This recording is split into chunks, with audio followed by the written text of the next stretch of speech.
జై శ్రీమన్నారాయణ. పరిపప్రచ్ఛ. పతితులకు కూడా పవిత్రత కలిగించే శ్రీరామపాద వైభవం. విశాలపట్టణపు సుమతి మహారాజు ఇచ్చిన ఆతిథ్యాన్ని స్వీకరించిన విశ్వామిత్రుడు రామలక్ష్మణులు ఆ రాత్రికి అక్కడే ఉండి మరునాడు ఉదయం జనకపురికి బయలుదేరారు. మిథిలా నగరానికి దగ్గరలో ఉన్న వనం చేరుకున్నారు. అక్కడ ఒక ఆశ్రమం కనిపించింది. రాముడు దాని వివరాలని విశ్వామిత్రుని అడుగుతూ, తాత, ఈ ప్రదేశము ఆశ్రమంలాగా ఉంది, ఇది ఎవరిది? ఇక్కడ ఎవ్వరూ కనిపించడం లేదే, ఈ ప్రాంతం వివరాలను తెలియచేయండి అని అడిగాడు. విశ్వామిత్రుడు సమాధానమిస్తూ, ఇది పూర్వము మహాత్ముడైన గౌతమ మహర్షి ఆశ్రమం. దీనిని దేవతలు సైతం పూజించేవారు. గౌతముడు తన భార్య అహల్యతో కలిసి ఇక్కడ చాలా సంవత్సరాలు తపస్సు చేశాడు. ఒకనాడు ఇంద్రుడు గౌతముడు లేని సమయంలో గౌతముని వేషంలో అహల్యను చేరి కామావేశంలో ఆమెను కోరాడు.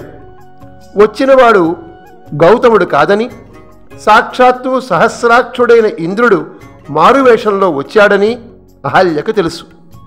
కానీ దేవతా ప్రేరణ చేత అహల్య ఇంద్రుణ్ణి పొందింది. ఇంతలో గౌతముడు నదీ స్నానం చేసి తడిబట్టలతో తన ఆశ్రమాన్ని చేరుకున్నాడు. అప్పుడే తొట్టుపాటుగా బయటకు వచ్చే ఇంద్రుని చూసి ఆవేశంతో అతన్ని శపించాడు. ఓ దుర్మతి, నా రూపం స్వీకరించి చేయరాని పనిని చేశావు.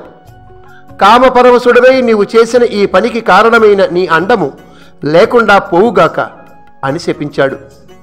అక్కడే ఉన్న అహల్యను కూడా శపిస్తూ, ఈ ఆశ్రమమున అనేక వేల సంవత్సరాలు వాయువే ఆహారంగా స్వీకరిస్తూ తపిస్తూ నేలపై భస్మంలా పడి ఉండేదుగాక అని శపించాడు. అంతేగాని కొన్ని వ్యాఖ్యానాల్లో మనకు తెలిసినట్టు అహల్య రాయిగా మారినట్టు ఈ రామాయణంలో కనిపించదు.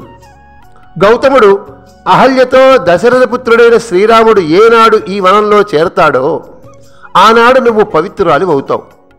చెడు నడవడికి పశ్చాత్తాపం వలనే ప్రాయశ్చిత్తం జరుగుతుంది. కనుక శ్రీరామపాద స్పర్శకి నీలో లోభాలన్నీ తొలగిపోతాయి.